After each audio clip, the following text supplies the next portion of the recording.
চা হচ্ছে একটা অনুভূতি। কেমন অনুভূতি বলুন তো সবাই। ধরেন আমার অনেক ভালো লাগছে, মানে মনটা অনেক ভালো, সেই সময় চা খেলে কিন্তু আরও বেশি সতেজ হয়ে ওঠে মনটা। আবার ধরেন খুব বিষণ্ণতায় ভুগছি আমি, তখন বারান্দায় বসে বা আকাশ দেখতে দেখতে যদি এক কাপ চা খাই, সেটাও কিন্তু মন্দ হয় না।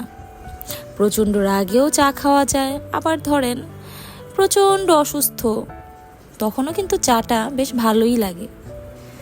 তো আমার কাছে চা সবসময়ই ভালো লাগে, সব অনুভূতিতেই ভালো লাগে, আর তাই তো আমি সবসময়ই চা খাই।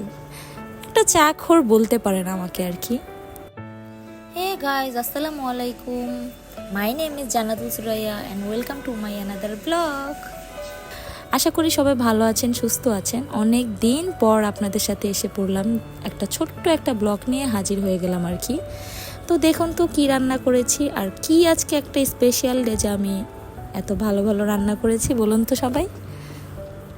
অবশ্য একটা স্পেশাল ডে তো আছেই, না হলে তো আসলে স্পেশাল ডে ছাড়া তো আর আপনাদের সামনে ব্লগ নিয়ে আসি না। তো রান্না চলছে গরুর মাংস আর পোলাও, আর স্পেশাল ডেটা হচ্ছে আজকে আমার, হ্যাঁ গাইস, ইটস মাই বার্থডে। তো আজকে আমার জন্মদিন, আর জন্মদিন মানেই আসলে চেয়েছিলাম বাইরে দিনটা কাটাতে, কিন্তু দেশের অবস্থা খুবই খারাপ ছিল সেই সময়টাতে। ব্লগটা আসলে আমার জন্মদিনের সময়ই করা ভিডিওগুলো, বাট আপলোড দিচ্ছি এখন। আর সেই সময়টা দেশে খুবই খারাপ অবস্থা ছিল, তাই আসলে সেই সময় ব্লগগুলো নিয়ে আসতে পারিনি আপনাদের সামনে। তো আজকে হাজির হয়ে গেলাম। তো অবশ্যই আমাকে উইশ করবেন কমেন্টে গিয়ে, কারণ আজকে যেহেতু আমার বার্থডে, তো বার্থডেতে তো উইশ করতেই হবে বার্থডে কালকে, তাই না? তো এই দিক দিয়ে সবাই বলতে আছেই তো আমার জামাই। তো আমার হাজব্যান্ড তেমন কিছু না, জাস্ট এমনি বেলুনগুলো মেখে নিয়ে ফুলালো অ্যান্ড দেন সাজানো ট্রাই করছে আর কি। তো খাওয়া দাওয়ার পরে সন্ধ্যা টাইমে ভাবলাম এখন কেক কাট করা যাক। আসলে আমি কেকটার ব্যাপারে জানতাম না, আসলে ওই সময়টা আসলে খুবই মনটা খারাপ ছিল, দেশের অবস্থা খুবই খারাপ ছিল, তাই কেক কাট করার কোনো টাইম ছিল না। মানে চাই নাই আসলে যে এই টাইমে কেক কাট করি, বাট আরাফাত আর আমার ছেলে মেয়ে মিলে ওরাই আসলে কখন নিয়ে আসছে আমি জানি না, আর কখন এগুলো করছে তাও জানি না। আমি হঠাৎ করেই ঘুম থেকে উঠে সন্ধ্যায় দেখছি যে এরকম সাজানো গোছানো করা হচ্ছে, আর আমাকে আরাফাত বলে একটু রেডি হয়ে নাও, তাই আর কি এই আয়োজন।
তো ভিউয়ার্স, এই ছিল আমার বার্থডে ব্লগ।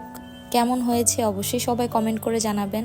আর এই তো আমার স্পেশাল কিছু পিকচার আমি সাথে দিয়ে দিলাম আপনাদের দেখার জন্য। তো সবাই ভালো থাকবেন, সুস্থ থাকবেন, সবাই সেফ মতন থাকবেন, কারণ বাংলাদেশের অবস্থা বেশি একটা ভালো না। যে যেখান থেকে আমাকে দেখছেন শুনছেন, অবশ্যই আমার জন্য দোয়া করবেন, আমাদের পাশে থাকবেন, আমার বাচ্চাদের জন্য দোয়া করবেন। আল্লাহ হাফেজ, টাটা।